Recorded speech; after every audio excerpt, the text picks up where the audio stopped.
Everyone, welcome back to Mousumi's fashion. আবারও চলে এলাম একটা নতুন ভিডিও নিয়ে। তো আজকে তোমাদের সাথে শেয়ার করব এই রোজগুলো দিয়ে কিভাবে তোমরা একটা প্রফেশনাল গাজরা বানাতে পারবে, তাও আবার বাড়িতে। এই গাজরাগুলো তোমরা সচরাচর সব ফুলের দোকানে পাবে না। কলকাতার দিকে খুব ভালো ভালো ফ্লাওয়ারের যে মার্কেটগুলো রয়েছে সেখানেই পাবে।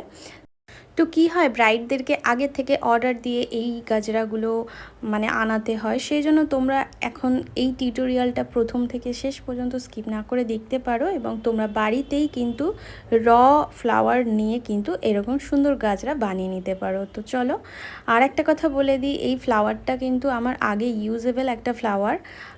এটা একদমই রিফ্রেশ না, যেগুলো এক সপ্তাহ আগে কেনা হয়েছে।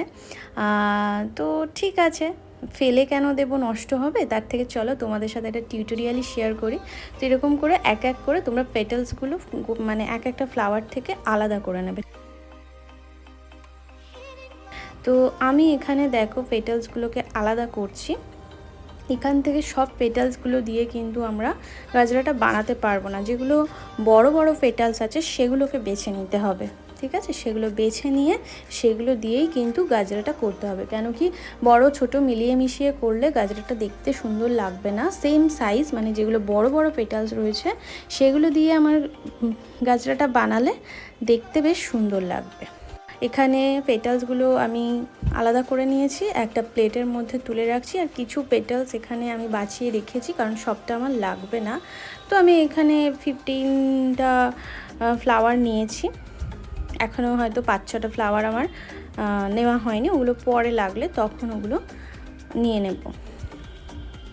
তো কিভাবে তোমরা রেডি করবে একটু মন দিয়ে দেখতে থাকো।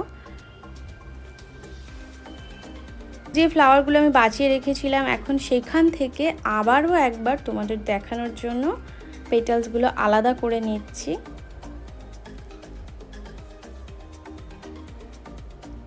এবার এর মধ্যে থেকে যেগুলো একদম বড় বড় পেটালস থাকবে সেই পেটালসগুলো নিয়ে ফ্লাওয়ার গাজরাটা রেডি করব।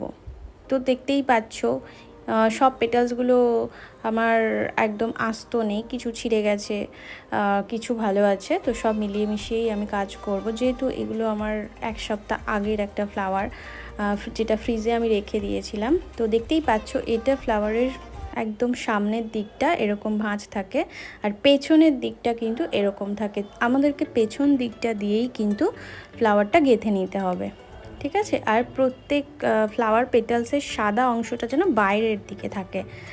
তো তোমরা দেখো আমি কিভাবে সাজাচ্ছি। এইভাবে তোমরা সাজিয়ে নেবে পেটালসগুলোকে। এইভাবে চারদিকে করে পেটালসগুলোকে তোমরা সাজিয়ে নেবে। এই পেটালসটা ছেঁড়া ছিল, একদমই ইউজ করার মতো না, তাই আমি ওটাকে বাদ দিয়ে দিলাম। এইভাবে 4টে বড় বড় সেম সাইজের পেটালস আমি সাজিয়ে নিলাম। এইবার এটাকে গেঁথে নেব। তোমরা দেখো প্রত্যেক কটা সাদা মুখগুলো কিন্তু বাইরের দিকে রয়েছে। এবার এটাকে আমি গেঁথে নেব একটা নিডলসের সাহায্যে।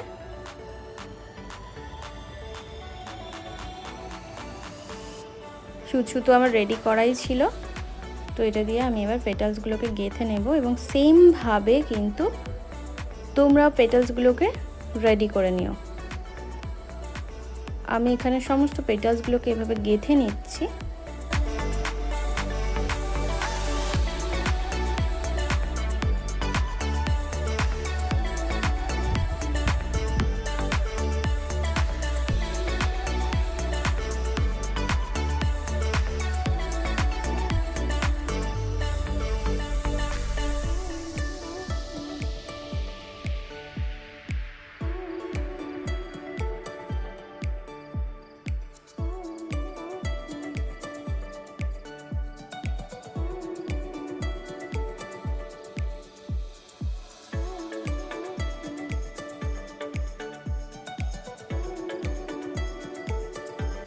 এখন পুরো গাজরাটা আমার রেডি হয়ে গেছে। দেখো কত সুন্দর দেখতে হয়েছে, পুরো প্রফেশনালি গাজরা যেরকম দেখতে হয় ঠিক সেরকমই দেখতে হয়েছে। আর পেটালসগুলো উল্টো দিক দিয়ে গাঁথার জন্য একটা পিঙ্কিশ ভাব দেখা যাচ্ছে, যার জন্য খুবই সুন্দর লাগছে এবং একদম প্রফেশনাল গাজরার মতোই আছে। আর দেখো গাজরাটাকে আমি এই প্লাস্টিকে করে রেখে দিচ্ছি, কারণ আমি যেদিন চাইবো সেদিনই ইউজ করতে পারবো। প্লাস্টিকের মধ্যে রেখে দিলে গাজরাটা নষ্ট হবে না। তো আজকের ভিডিও তোমাদের কেমন লাগলো অবশ্যই জানিও। আর এইরকম নতুন নতুন ভিডিও তোমাদের দেখার জন্য অবশ্যই আমার চ্যানেলটিকে সাবস্ক্রাইব করে পাশে থাকা নোটিফিকেশান বেলটা কিন্তু অন করে রাখতে হবে। আজ ভিডিওটা এখানেই শেষ করছি, আবারও দেখা হবে খুব শীঘ্রই নতুন কোনো ভিডিও।